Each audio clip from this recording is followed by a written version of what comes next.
Hey there, folks. Welcome to another edition of Time About the Movies. Today we're jumping into February of 1989, and we're starting with three films that came out on the third day of February, '89.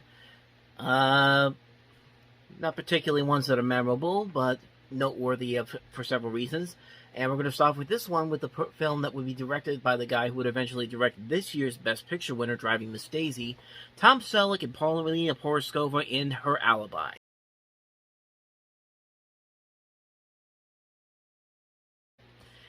Yeah, Her Alibi was not a very good movie, and to be quite honest, Tom Selleck, when Magnum P.I. ended, didn't really pick a whole lot of good leading roles.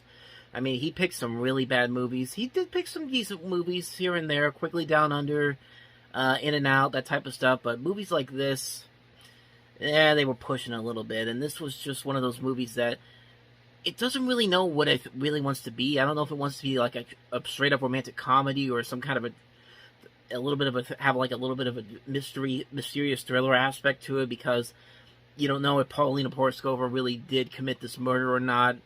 But yeah, I don't think it's a movie that really paid off in the end. And like I said, it was quickly forgotten. It did make back its money back at the box office. It was only a $15 million budget, brought back $18 million, so it wasn't a gigantic failure for him, but for Tom Selleck as an actor. But it's not one of those movies that's automatically memorable for him, and you could probably see why in that trailer. There's a lot of those moments in there where it's just like, yep, these are the type of moments you would get in a movie like this. So, forgettable movie. On to the next one. And it's a comedy with John Candy, so hopefully we'll get something better than that.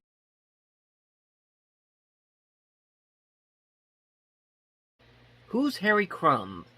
Certainly not as memorable as some of Candy's other comedies of the time, Planes, Trains, and Automobiles, Uncle Buck, The Great Outdoors. So that must mean it's a bad movie, right? Well, not really. I've seen it maybe once or twice, and I kind of enjoy it for what it is. It's not a groundbreaking comedy. It's not one of those comedies that's going to be remembered as much, but I think it's more underrated than I think a lot of people give it credit for. There are moments in this where they're clearly trying, and sometimes they do hit bullseyes in this. This has got a really good cast involved with this. Candy, of course. Annie Potts is in this. Glenn Headley. Yeah, I was way off on that last one. Not Glenn Headley. I'm talking about Jeffrey Jones. The person I was thinking of before was Glenn Shaddix, who was also in Beetlejuice with Jeffrey Jones, but he's not in this movie either. But Jeffrey Jones is in this movie. My head's getting screwed up there a little bit. But yeah, it's like I said, Annie Potts, Jeffrey Jones is in this. Shawnee Smith. Jim Belushi has a cameo in this. And it's a pretty decent movie. I won't say it's a great movie all around, but I think it is. It has more funny moments that it's letting on. And NBC actually produced this movie too, and they haven't made a whole lot of movies that went to theaters like this. I know ABC used to have like a studio where they put movies out in theaters, but this is the only one that I know of that NBC has put out in theaters. There could be some other ones in there that I don't know right off the top of my head.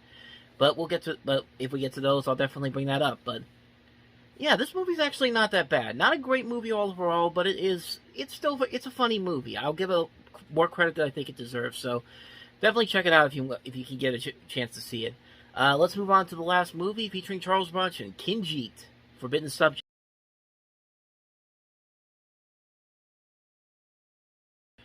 Or Kinjite, Forbidden Subjects. I'm gonna mispronounce stuff all the time on this here. Like a couple weeks ago, I thought Tequila Sunrise was Tequila Sun Hill, and just now when I said about Jeffrey Jones being in this and all that kind of stuff, yeah, I'm gonna screw up a lot on here. So, yeah, this is Kinjite, Forbidden Subjects. This is Canon Films. Charles Bronson's in this. The director J. Lee Thompson, him and Bronson have worked on 9 films together. This is the last film they worked on. They've done stuff like St. Ives and many of the Death Wish movies. And not a good one to go out on. I mean, there's a lot of stuff in here that could make for some interesting subject matter, some interesting things that could have been involved in this, but it's pretty much what you expect from Canon Films. It's a little cheesy, a little too corny. Maybe the most memorable thing about this movie is the scene where Charles Bronson gets the guy to eat his own watch, and I don't know if that was supposed to be taken seriously or it's not, but I laughed my ass off when I saw that the first time. But, yeah, but that's the only thing I can remember from this movie, and then this movie probably didn't do the best job it could. So, Kinjite Forbidden Subjects. Probably one that's not going to be remembered too much, and even for canon films, there are much better films by them that are just as cheesy and as corny that are probably much better than this movie is. So, yeah. So that's Kinjite Forbidden Subjects. And on that note, we're going to end this episode here. We move on to the next week of February the 10th, next time around, with movies like The Fly 2, and Cousins, and Tap. Again, movies that probably a lot of people don't really know about, but not for the best reasons, but we'll look into them on the next episode. So thank you guys for watching this one, and as always, if you want to see more of these episodes, hit the playlist on the next page, and also check out the previous episodes. So I'll see you guys for the next episode. Until then, take care.